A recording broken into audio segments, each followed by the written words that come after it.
Ells són l'Andrea i en José, pares de la Gala i l'Ethan. Han vingut a la prefectura de la policia local per saludar la Noemí i en Jaume.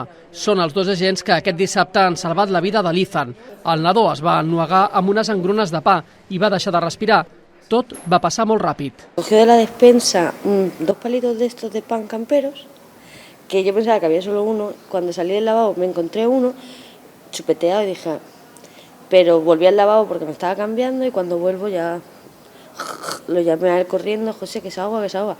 Cuando yo vi que él tampoco pudo hacer, o sea, que decía que no, el niño ya estaba blanco, los labios morados, o sea, me llamé a la emergencia, 7 minutos, que el niño iba muchísimo, y me dio por asomarme al balcón, lo típico, ¿no? Dándole golpes en la espalda, y vi la patrulla en las fábricas de la calle Cerdaña, grité por inercia, pero vamos, y él salió corriendo a buscarlo. Cuando llegaron yo lo tenía en el suelo haciéndole el RCP, entonces ya me quité yo, se pusieron la patrulla, se lo llevaron para abajo y ya hasta que vino la ambulancia. La patrulla estava fent tasques rutinàries quan de sobte es troba en José demanant ajuda. Quan van arribar a la casa, la seva intervenció va ser clau per salvar la vida del petit Ethan. Nosaltres ens trobàvem en un carrer, tallant el carrer, perquè hi havia una fuita d'aigua i de cop i volta va vindre una persona, un pare, requerint-nos, xisclant, que el seu fill s'estava ofegant. Al principi era una mica de desconcert perquè no sabíem, nosaltres no estàvem tallant el carrer. El vam fer pujar ràpidament al cotxe i vam anar fins al seu domicili, on ells ens indicava, i vam pujar a casa seva. I ja pel camí ja ens anava explicant que era el seu fill, que havia menjat alguna cosa i que s'havia ennuegat. I sí, quan vam arribar a l'acompanyar jo, vam trobar el nen al terra, pràcticament no podia respirar, feia un soroll molt estrany pel coll, perquè el tenia bloquejat. Malgrat que la policia local rep formació en primers auxilis, afortunadament no s'ha de posar en pràctica habitualment.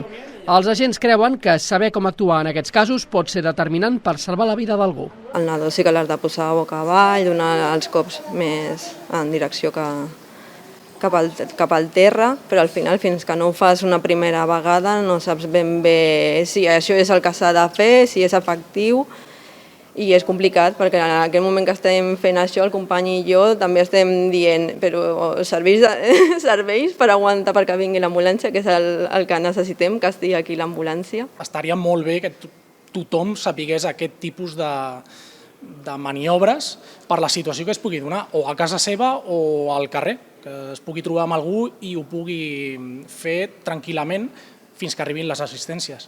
L'Ethan va haver de passar pel quiròfan i va estar breument a l'UCI i a planta fins que el mateix cap de setmana va rebre l'alta. L'Andrea i el José ho tenen clar.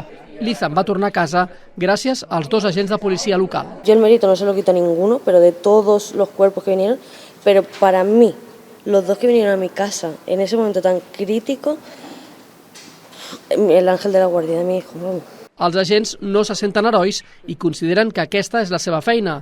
Recordeu que en cas d'emergència heu de trucar al 112.